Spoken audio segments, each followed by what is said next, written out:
Baiklah, Assalamualaikum warahmatullahi wabarakatuh. Perkenalkan kami dari kelompok 5 Informatika dengan judul presentasi kami yaitu Data Mining, Clustering dengan Algoritma K-Means. Yang sama-sama kami hormati, Ibu Insinyur Tiara Eka Putri STMkom, yang mana di sini kami menggunakan clustering dengan teknik algoritma K-Means. Mulai dari nama kelompok, saya sendiri yaitu Fadlani Febrio dengan NPMG 1A022051, dilanjutkan dengan Ahmad Zulzafra dengan NPMG 1A022088, dan juga Ahmad Adesta G1A022086. Selanjutnya di sini kami akan menjelaskan sedikit mengenai teknik yang akan kami angkat dalam studi kasus kali ini. Dari teknik clustering.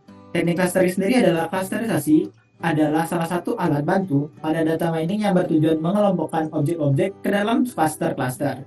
Cluster adalah sekelompok atau sekumpulan objek-objek data yang similar atau sama lain dalam cluster yang sama dan dissimilar terhadap objek-objek yang berbeda cluster. Bisa dilihat contohnya pada gambar berikut. Kemudian, karena di sini kami menggunakan algoritma K-Means, K-Means sendiri adalah salah satu algoritma clustering yang digunakan untuk mengelompokkan data berdasarkan kesamaan karakteristik. Fungsi utama dari K-Means adalah untuk meminimalkan jarak antara setiap titik data dengan pusat cluster yang terdekat. Dengan demikian, K-Means dapat membantu dalam mengidentifikasi pola dan hubungan antara data yang berbeda. Baiklah, selanjutnya akan masuk ke sesi pengkodean. Akan dijelaskan oleh rekan saya.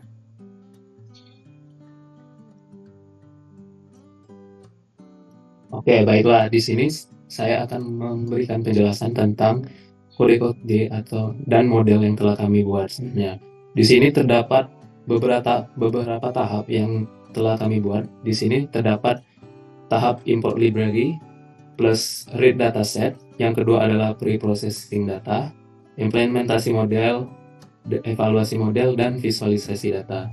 Baiklah, di sini saya akan menjelaskan dari import library plus read dataset terlebih dahulu.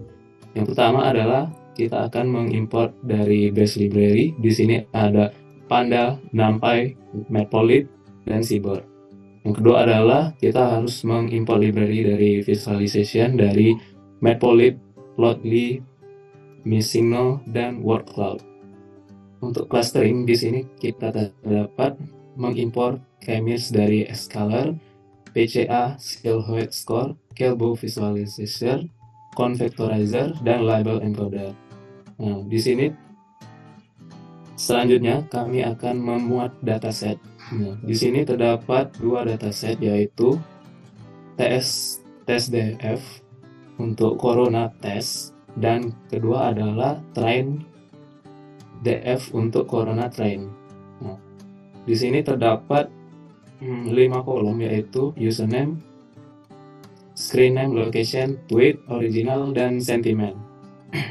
Selanjutnya adalah train info. Di sini terdapat 6 kolom dengan tipe data integer dan objek. Nah, selanjutnya adalah testdf.info yang terdapat 6 kolom juga yaitu dengan tipe data integer dan objek. Selanjutnya adalah rangkuman import library. Yang pertama adalah import library. Kode ini akan mengimport beberapa library Python yang umum digunakan dalam analisis data dan machine learning, seperti Panda untuk memanipulasi data, Matplotlib dan Seabird untuk visualisasi, serta sklearn dan Gillobreak untuk clustering dan pengolahan data. Selanjutnya adalah pre-processing data. Di sini terdapat dua dataset yang telah kami download sebelumnya, yaitu TrainDF dan TestDF, yang mana kami membuat salinan dari dataset asli untuk keperluan pemeriksaan data. Nah, tujuannya agar data asli tidak mengalami perubahan saat proses pre-processing. Nah, selanjutnya adalah TrainDF Clean untuk mengisi nilai kosong pada kolom location dengan teks unknown pada dataset training dan mengisi nilai kosong pada kolom location dengan teks unknown pada dataset testing. Selanjutnya adalah menghapus duplikasi tweet berdasarkan isi teks pada dataset training, yang bertujuan agar tidak ada tweet yang sama berulang yang bisa mempengaruhi hasil pelatihan model. sama seperti TrainDF, test juga akan menghapus duplikasi tweet. Selanjutnya adalah hanya memilih kolom original tweet dan sentimen dari dataset training yang sudah diberikan. Maksud saya yang sudah dibersihkan. Kolom lainnya seperti location, tweet, dan lain-lain diabaikan karena tidak diperlukan pada proses pelatihan model.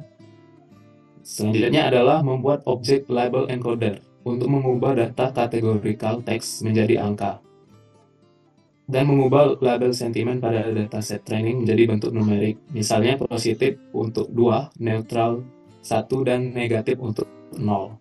Selanjutnya adalah menghitung frekuensi masing-masing kategori sentimen pada dataset yang telah diseleksi. Sama seperti TrainDF, tes DF juga akan diubah menjadi dihitung untuk mengkategori sentimen pada dataset training yang telah diseleksi juga. Selanjutnya adalah sebuah plot dari visualisasi distribusi sentimen. Nah, di sini terdapat menggunakan diagram batang atau bar plot dari tersebut. Nah, di sini terlihat bahwa distribusi kategori sentimen cukup merata dengan kategori 4 yang paling dominan. Oke, di sini terdapat rangkuman-rangkuman yang telah kami buat sebelumnya, yaitu ada 4 rangkuman, yaitu ada pemilihan fitur, seperti yang dimana tahapan ini dilakukan untuk menghapus kolom username, screen name, location, dan tweet ad dari mengurangi duplikasi data dan missing values. Ketiga adalah encoding label yang telah saya jelaskan sebelumnya, dan keempat adalah visualisasi distribusi sentimen menggunakan bar chart sebelumnya. Next. Yang ketiga adalah implementasi model data mining K-means clustering. Nah, sebelumnya di sini kami akan mengimport dari Escalon, yaitu TF-ID Factorizer, K-means, dan Silhouette Score, dan mengimport RE. Selanjutnya adalah menghitung rata-rata silhouette dengan cara silhouette score dengan menghitung TF-IDF, K-means model, dan label. Nah, di sini terdapat stop word yang bisa mengabaikan dengan seperti kata-kata I, me, my, myself, we, or self, dan lain sebagainya. Selanjutnya adalah pre-processing text tweet. Nah, di sini kita akan membuat sebuah fungsi clean text dengan menghapus URL, menghapus mention dan hashtag, menghapus angka dan tanda baca, mengubah teks menjadi lowercase atau huruf kecil semua, dan menghapus stop word. Selanjutnya kita akan memilih selected model yang kita latih untuk kita apply sebagai clean text tersebut. Nah, selanjutnya kita akan memisahkan fitur X dan target Y. Nah, di sini terdapat X sebagai data coba, yaitu original tweet, dan Y untuk data coba dengan sentimen. Selanjutnya adalah membagi data menjadi 80% training dan 20% testing. Nah, dengan Xtrain dan Xtest, YTrain, YTest sama dengan train test dengan pemisahan X, Y, text size, dan random state sama dengan 42. Selanjutnya adalah menampilkan jumlah data di masing-masing set dengan cara membuat suatu kode len Xtrain, len Xtest, len YTrain, dan len YTest. Nah, di sini terdapat 32.925 data coba dengan 8.232 data tes, dan dengan Y sama saja seperti yang tadi, 3.225 dan 8.232. Nah, selanjutnya adalah membuat objek TF-IDF Factorizer untuk mengubah teks menjadi representasi numerik berbasis bobot kata. Nah, di sini terdapat kode TF-ID Factorizer dan TF-ID Futurizer dengan max fitur sama dengan 1000, yang berarti hanya akan mengambil 1000 kata yang paling sering muncul dan penting. Selanjutnya adalah mengubah teks pada kolom clean tweet di dataset training menjadi matrix fitur TF-IDF. Nah, selanjutnya adalah menentukan jumlah cluster yang ingin dibuat. Nah, di sini kami membuat jumlah cluster yaitu dengan 5 cluster. Selanjutnya adalah membuat model K-means clustering dengan jumlah cluster sebanyak K. Random state sama dengan 42 digunakan agar hasil cluster selalu konsisten. Nah, setelah itu kami akan melatih model K-means menggunakan data hasil transformasi TF-IDF dengan cara K-means model.fit x TF-ID. Di situ terdapat sebuah data K-means clustering sama dengan 5 dan random state sama dengan 42. Di sini kami juga membuat rangkuman-rangkuman implementasi modelnya, yaitu ada pembersihan teks, representasi teks IDF, clustering dengan K-means. Nah, di sini model K-means ditetapkan dengan K sama dengan 5, yang berarti teks akan dikelompokkan ke dalam 5 cluster berbeda. Nah, K-means tersebut akan bekerja dengan mengumpulkan data berdasarkan kesamaan fitur. Setelah model K-means selesai dilatih, hasil clustering disimpan dalam kolom baru cluster yang menunjukkan cluster mana setiap tweet dikategorikan. Nah, untuk tahap selanjutnya, kami akan dijelaskan oleh teman kami. Terima kasih untuk kesempatannya. Di sini saya akan melanjutkan presentasi dari rekan saya ke bagian evaluasi model. Nah, pada bagian evaluasi model ini terdapat 3 sel kode yang dimana evaluasi ini akan menggunakan 2 metode evaluasi, yaitu SSE dan Silhouette Scores.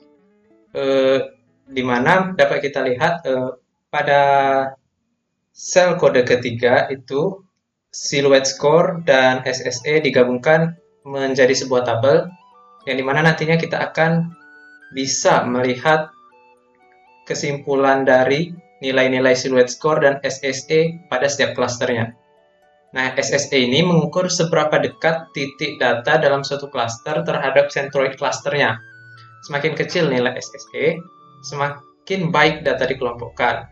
Untuk Silhouette Score, metrik ini mengevaluasi kualitas clustering dengan mengukur seberapa mirip suatu titik dengan klasternya dibandingkan dengan klaster lain.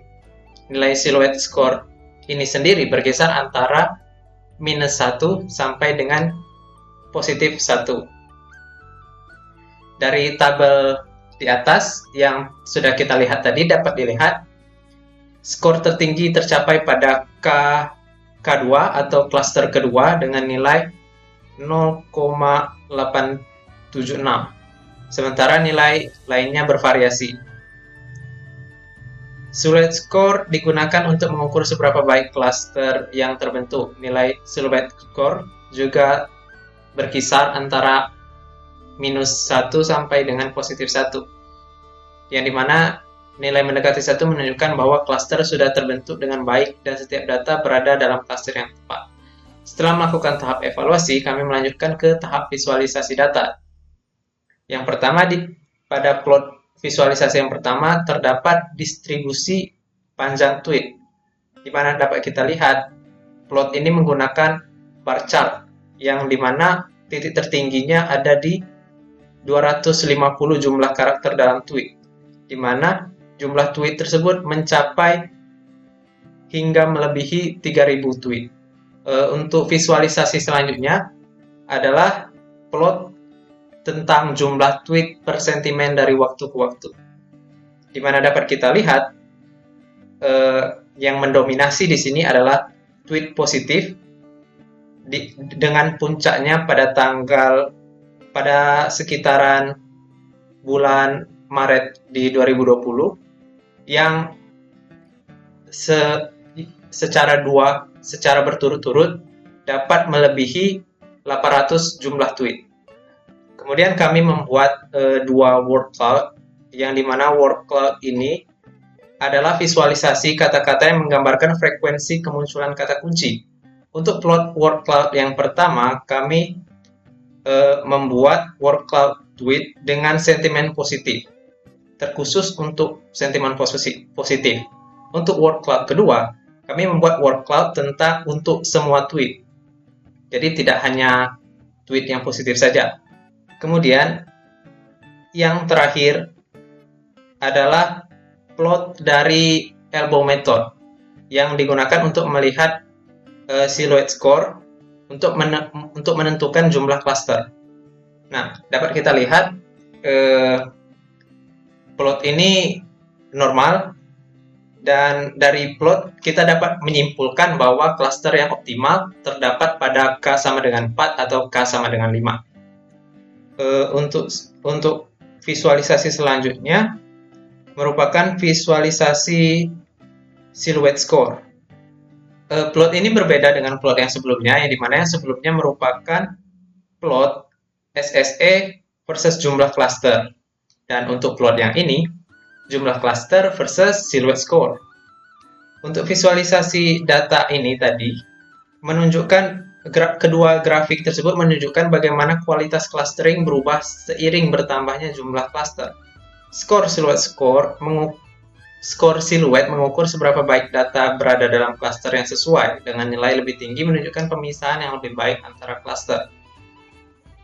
Dari grafik plot silhouette score yang kita dapatkan tadi, pada metode elbow, terlihat bahwa skor meningkat hingga mencapai puncak pada K9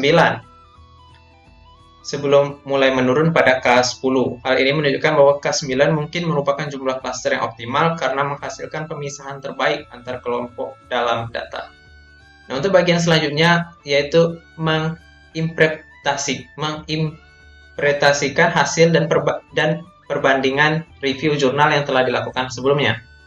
Nah, interpretasi hasil clustering yang diperoleh analisis menggunakan metode K-means clustering dengan elbow method dan silhouette score menunjukkan bahwa jumlah cluster optimal berkisar antara 7 hingga 9 dengan pengurangan dimensi menggunakan PCA atau truncated SPD. Nah, kita langsung masuk ke bagian perbandingan dengan studi kasus yang sama, yaitu pada paper yang kami ambil kemarin, yaitu Cluster Analysis on COVID-19 Outbreak Sentiments from Twitter Data Using K-means Algorithm. Penelitian dalam jurnal Cluster Analysis on COVID-19 Outbreak Sentiments from Twitter Data Using K-means Algorithm ini menampilkan pendekatan analisis data yang cukup lengkap dan sistematis. Sementara itu, dalam proyek yang kami kerjakan di file yang telah kita bahas sebelumnya, pendekatan yang digunakan memiliki beberapa kemiripan dengan metode yang digunakan pada artikel tadi, khususnya pada tahapan preprocessing data dan penggunaan TF-IDF sebagai teknik ekstraksi fitur. Kami juga menerapkan algoritma K-means untuk proses clustering dan mencoba memvisualisasikan hasilnya. Namun, perbedaan mencolok terlihat dari ketiadaan proses reduksi dimensi seperti SVD atau PCA yang justru menjadi komponen krusial dalam jurnal untuk meningkatkan kualitas hasil clustering. Tanpa reduksi dimensi tadi, matriks TF-IDF yang dihasilkan menjadi sangat sparse dan berpotensi menyebabkan hasil clustering kurang terpisah dengan baik, yang pada akhirnya juga dapat menyebabkan nilai silhouette score yang rendah, seperti yang ditemukan di jurnal. Nah, untuk perbandingan berdasarkan jurnal yang direview, kita dapat membaginya menjadi beberapa poin berdasarkan setiap artikel yang kami review. Untuk artikel yang pertama, analisis clustering penyakit menular di Jakarta Timur, artikel ini menggunakan K-means clustering untuk mengelompokkan penyakit menular berdasarkan variabel seperti jenis penyakit dan jumlah kasus. Nah, studi kami dan artikel ini sama-sama menggunakan K-means clustering dan elbow method untuk menentukan jumlah cluster. Perbedaannya adalah dalam konteks data. Penelitian kami lebih berfokus pada teks Twitter, sedangkan artikel ini menggunakan data statistik kesehatan. Untuk artikel kedua, dengan judul Performance of K-means Clustering Algorithm with Different Distance Metrics, artikel ini meneliti pengaruh berbagai metrik jarak. Kami menggunakan Euclidean Distance yang merupakan metrik umum dalam K-means, sedangkan artikel kedua ini membandingkan beberapa metrik untuk efisiensi dan akurasi. Jika eksekusi model kami terasa lambat, itu dapat dipertimbangkan penggunaan Manhattan Distance sebagai alternatif. Untuk artikel yang ketiga, dengan judul The Appliance of K-means Clustering of Province Clustering in Indonesia of COVID-19 Risk, artikel ini menggunakan K-means clustering untuk mengelompokkan provinsi di Indonesia berdasarkan jumlah kasus COVID-19. Perbedaannya dengan studi yang telah kami lakukan, kami menggunakan data teks dari media sosial, sedangkan artikel ketiga ini menggunakan data statistik kasus COVID-19. Artikel ini melakukan standarisasi data sebelum clustering yang bisa menjadi langkah tambahan untuk meningkatkan hasil dalam proyek yang sudah kami buat.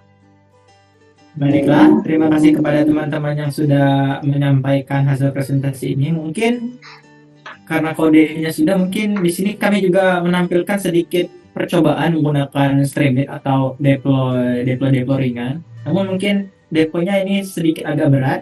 Kami sudah mencobanya. Yang dapat kami buat adalah seperti ini. Mungkin ini hanya sedikit gambaran saja ya.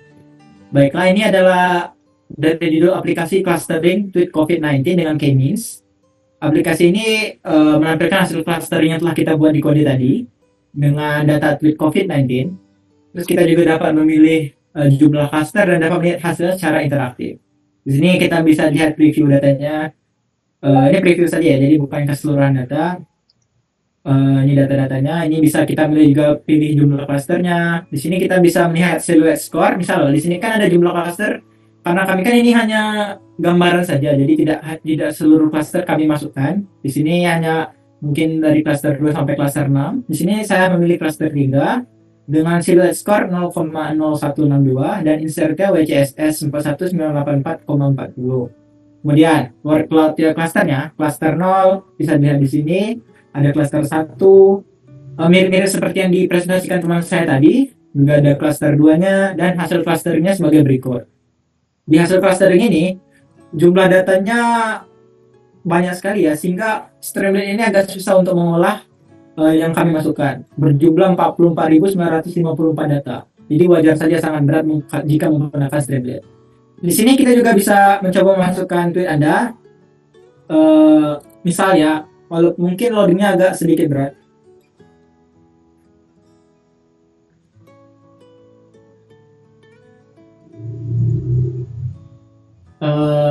Kemudian Streamlit mencoba running. Mungkin sambil running saya akan menjelaskan sedikit ya. Di sini ada tombol kayak cari cluster dan juga unduh hasil clustering. Cari cluster ini menunjukkan berada di cluster berapa. Misalnya hashtag COVID atau yang mau kita cari ini akan berada di cluster berapa, dari cluster 1 sampai 10. Terus unduh hasil clustering itu berfungsi untuk mengunduh hasil clustering yang data banyak ini bisa kita unduh dalam file CSV atau mungkin yang biasa kita gunakan dalam collab, yaitu dataset untuk mengolah data. Mungkin sedikit lama, bentar ya. Kembali ke PPT dulu sambil menunggu hasil dari Streamlit-nya. Nah, jadi kan dalam perbandingan tadi itu kurang lebih dari perbandingan jurnal. Nah, karena kan kami hanya membandingkan beberapa jurnal dan ada yang studi kasusnya sama dan ada yang studi kasusnya beda namun teknik dan algoritmanya sama. Bisa kita lihat di sini dari dari jurnal 1, 2, dan 3. Kemudian dari perbandingan studi kasus yang sama, di sini dengan judul Cluster Analysis on COVID-19 Outbreak Sentiment from Twitter Data Using K-means Algorithm, kurang lebih hampir sama. Namun secara keseluruhan jurnal ini memberikan kerangka kerja yang lebih komprehensif dan terintegrasi antara teks pre-processing, representasi data, clustering, sentiment analysis, lengkap dengan evaluasi performa. Proyek yang kami kerjakan ini sudah berada pada jalur yang tepat, namun masih bisa ditingkatkan terutama dalam hal penyempurnaan teknik reduksi dimensi, integrasi analisis sentimen dalam clustering, serta evaluasi kualitas hasil clustering secara kuantitatif dan visual. Intinya proyek yang kami kerjakan ini masih jauh dari kata sempurna dan masih bisa disempurnakan lagi mungkin jika ada yang ingin mencoba. Nah, ini setelah berhasil dicari, ini menunjukkan banyak sekali data-data yang bisa dicari. Kita bisa mengunduh. Nah, di sini akan otomatis terdownload hasil clustering. Dan kita juga bisa mencari cluster. Nanti hashtag COVID ini kita akan tahu dia berada di cluster mana. Karena di sini Streamlit-nya mungkin loadingnya lama, jadi mungkin dia tidak bisa berlama-lama ya, mengingat durasi juga. Intinya dia mencari klaster dari tweet yang kita masukkan. Baiklah, mungkin itu saja dari kelompok kami yang dapat kami sampaikan. Saya selaku moderator memohon maaf. Bila ada salah kata saya mohon maaf, pada Allah saya mohon ampun. Wabillahi taufiq wal hidayah. Wassalamualaikum warahmatullahi wabarakatuh. Terima kasih sudah menonton.